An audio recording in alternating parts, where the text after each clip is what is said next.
আসসালামু আলাইকুম। আমাদের বাংলাদেশের যত ছাত্র সংগঠন হয়তো তাদের মধ্যে একটি ছাত্র সংগঠন যেটাকে নিয়ে আমরা সবসময় গর্ব করি বা মনে প্রাণে বিশ্বাস করি, সেটা হলো ভাষা আন্দোলনের ভাষা আন্দোলন, যে আমাদের মাতৃভাষা আন্দোলনের জন্য যে ছাত্র সংগঠন শহীদ হয়। শুধু তাদের ব্যাপারে কোনো প্রশ্ন নাই, কিন্তু এছাড়া এই যত ছাত্র সংগঠন বা যত আন্দোলন আছে, দিন শেষে সবারই হয়তো অন্যরকম চাহিদা থাকে বা লোভ লালসা থাকে।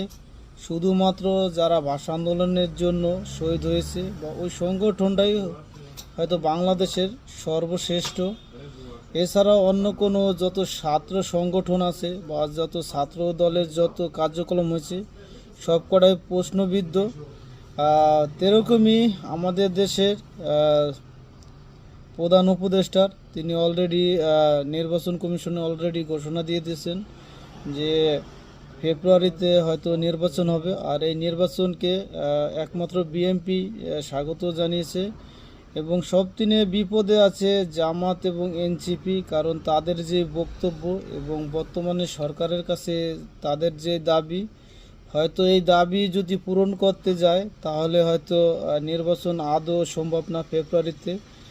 আর জামাত এবং এনসিপির যেই দাবিগুলা, তাদের দাবিগুলা প্রায় সেম। হয়তো জানি না যে তাদের কি এ টিম না বি টিম, হয়তো তাদের কার্যক্রমে বোঝা যায় না, কিন্তু তাদের যে কথাবার্তা যে দাবিগুলা, সেই দাবিগুলো একই। এনসিপি যে দাবিগুলো করছে বর্তমান সরকারের কাছে, সেগুলো হলো সংস্কার ও বিচার ব্যবস্থা, কারণ এই অল্প সময়ে আদৌ সম্ভব নয় এই বিচার ব্যবস্থা। এবং দ্বিতীয়টা হলো যে প্রশাসন নিরপেক্ষতা, কারণ আমাদের দেশে যারা নেতা থাকে, কারণ তারা এই প্রশাসনিকে যারা থাকে তাদেরকে নিরপেক্ষ থাকতে দেয় না।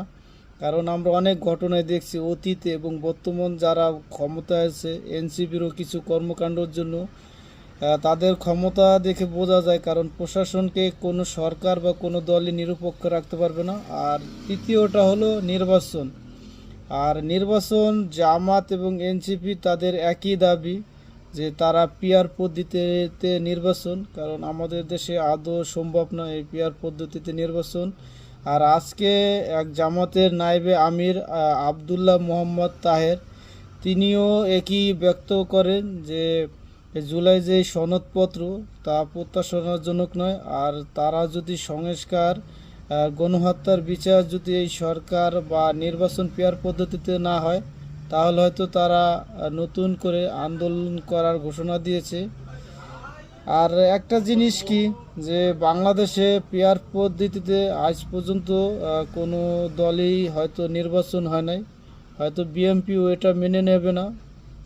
হয়তো দেখা যাক কি হয়। আজ এ পর্যন্তই। ভালো থাকবেন সবাই। আল্লাহ হাফেজ।